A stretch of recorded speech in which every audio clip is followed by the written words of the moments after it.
Welcome back to the Lawyer Life Podcast. I want to chat today about one of the more uncomfortable topics that most lawyers bring to me and really struggle with.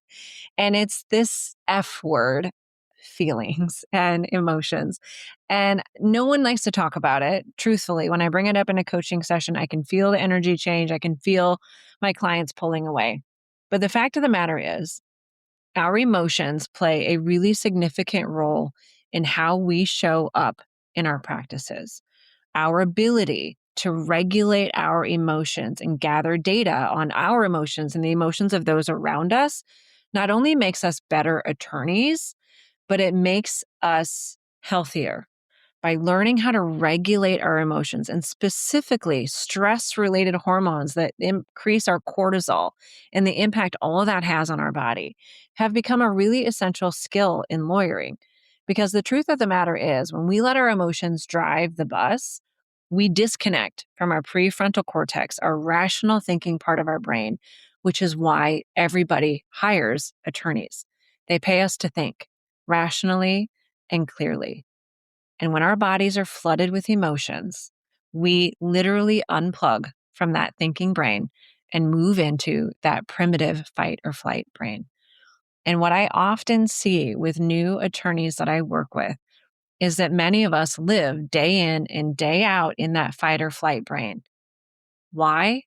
Because we haven't learned how to regulate our emotions, how to gather data on what's happening inside our minds and inside our bodies so that we can find space to show up differently and express those emotions in a healthy way so they don't bog us down and run us out of gas when we need it the most.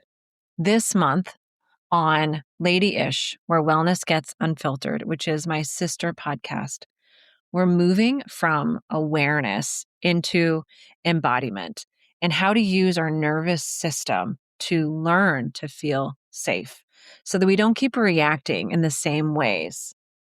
This month, it's about learning to come home to our bodies, to be able to regulate our emotions instead of letting our emotions react for us. It's about learning to slow down enough to actually be with those emotions without being consumed by them. And this work truly matters.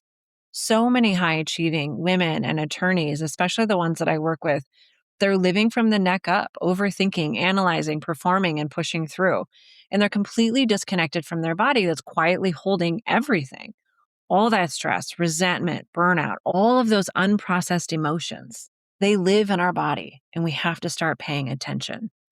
This month, we're learning to do just that. We're not fixing you and we're not forcing toxic positivity and we're not bypassing discomfort.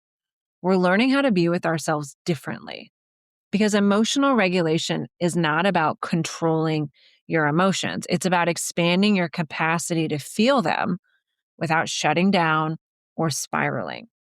This month, we explore simple, beginner-friendly embodiment practices, nervous system regulation tools that actually you can use in real life, how to recognize when you've gotten dysregulated and how to move from reaction to intentional response, how to build safety within yourself. This is truly a season of renewal, coming back into balance and reawakening, not by doing more, but reconnecting more with ourselves. So if you've been feeling overwhelmed, disconnected, reactive, or just tired of holding it all together, head on over to Lady-ish, where wellness gets unfiltered, and join us for the month of April, where we explore embodiment and emotional regulation. I hope to see many of you there. The links are all included in the show notes.